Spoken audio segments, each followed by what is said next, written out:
our last storyteller of the night, Sarah Hunt, recounts the time that she and her partner Matt hitchhiked from Madrid to Prague. And along the way, they learned about the art of waiting, the science of getting a ride, and a little bit about the mysteries of human nature. Here's Sarah in the Hitchhiking Gods.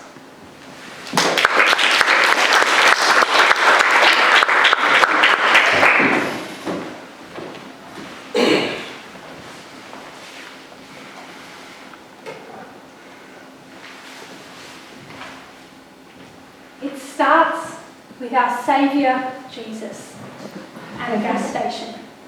Or, if I'm to be more accurate, it's actually said Jesus, a 40-something Spaniard with a barreling laugh, wide-rimmed glasses, and a generous heart. The morning had been a study of 1,000 faces. My partner Matt and I, using the little that separates us from the apes, were standing on the outskirts of Burgos in Spain, waiting for our first ride. I spot Jesus at the shell on the opposite side of the road, and seizing my opportunity, I bound across to ask, Señor, si es posible, ¿puede llevar a mi novio y yo en su auto? Sir, if it's possible, could you take my partner and I in your car? I have to admit, the very idea of hitchhiking is utterly terrifying to me. It's an act of faith in strangers that's like hoping Alabama will go Democrat this November. And to make matters worse, not only are we going to be hitchhiking across the length of Europe, but also we're going to be camping in the wild.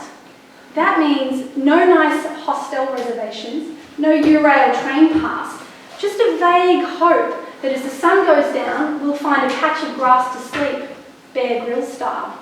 And so I wait with an awkward hopefulness in front of Jesus.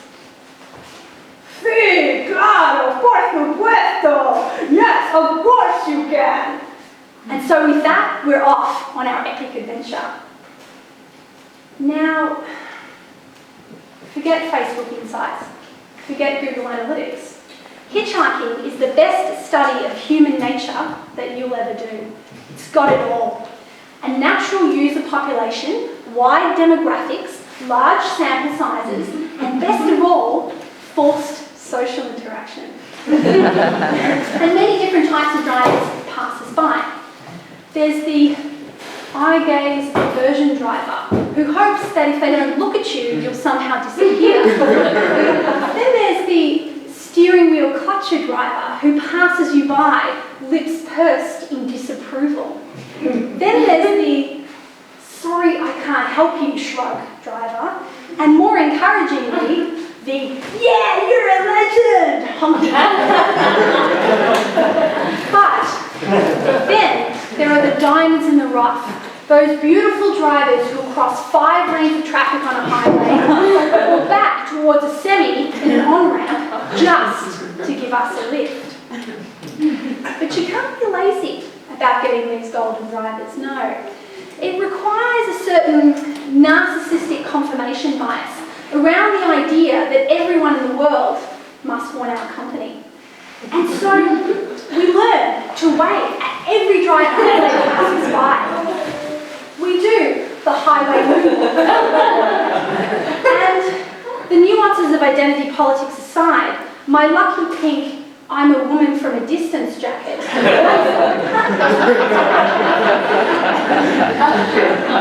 But just like Arya Stark in the Game of Thrones, the Hitchhiking Gods play games with us.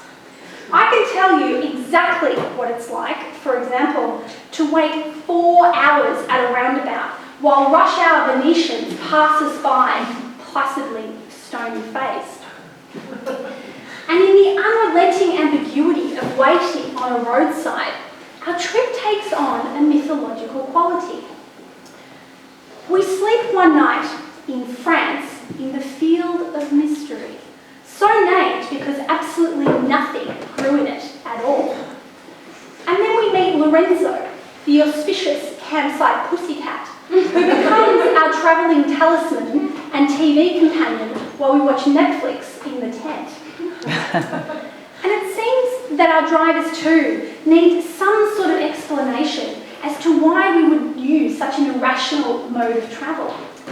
The most frequent question that we're asked across the whole trip and in almost all the countries is, but why would you go hitchhiking? Aren't you scared? To which we would usually reply, are you an axe murderer? Lucky for us, the answer was consistently no.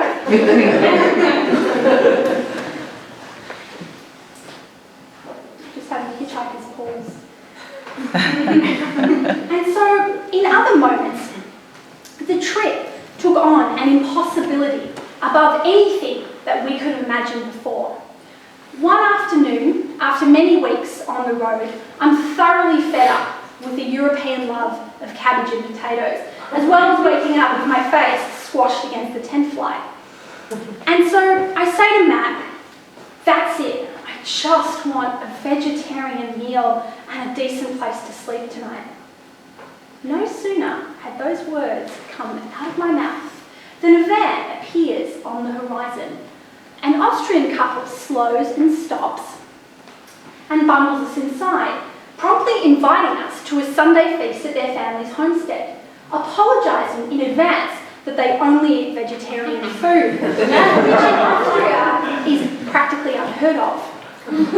Later that afternoon, another couple drives us into Vienna, and upon learning that we have nowhere to stay the night, invite us to stay at their city apartment, leaving us with the keys and letting us know that they'd be back in 3 days when they return from their country estate. The hitchhiking gods must be crazy. And so, what else are we to do but investigate further what motivates these incredible acts of benevolence? One afternoon, at a toll booth on the outskirts of Italy's famous Cinque Terre, Matt and I are waiting at the roadside when a high-octane BMW screams to a halt and out jumps UT. As we hurtle along at 150 miles an hour, speaking in part Italian, part Spanish and part mime, we establish that UT is Italy's ping pong champion. He tells us that before he found his fame on the ping pong circuit, he had a car accident when he was a much younger man one evening on the roadside. The car had rolled and he crawled back onto the grass towards the asphalt road. He'd had a large gash across his forehead and blood trickled down his face. He had looked out into the oncoming cars, pleading deliriously with the headlights to help him if they could.